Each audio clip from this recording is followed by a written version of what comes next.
প্রধান উপদেষ্টার কার্যালয়ে ডক্টর মোহাম্মদ ইউনূসের সভাপতিত্বে উপদেষ্টা পরিষদের সভা অনুষ্ঠিত হয়েছে। সভায় ব্যক্তিগত উপাত্ত, সুরক্ষা অধ্যাদেশ সহ 4 অধ্যাদেশ অনুমোদন দেওয়া হয়।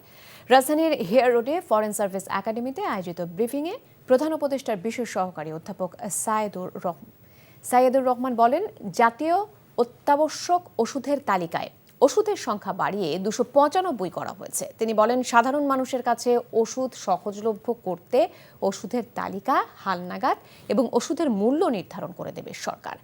এটি স্বাস্থ্য খাতে যুগান্তকারী পদক্ষেপ বলে জানান তিনি।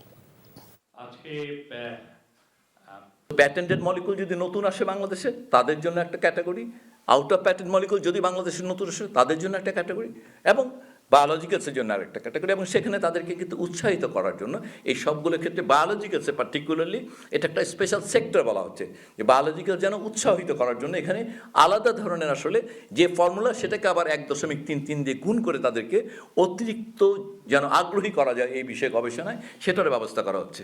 অতএব এটা আসলে একটা, আমরা বলতে পারি বাংলাদেশের স্বাস্থ্য খাতে আমরা সবাই জানি যে ওষুধের যে ভূমিকা, স্বাস্থ্য অর্জন, রক্ষা, চিকিৎসায় সকল ক্ষেত্রে এই সকল ল্যান্ডস্কেপের উপর আসলে একটা বড় ধরনের প্রভাব ফেলবে আজকের এই সিদ্ধান্তটা। এখন এই সিদ্ধান্ত বাস্তবায়িত হবে ইনশাল্লাহ আগামী কয়েকদিনের মধ্যেই।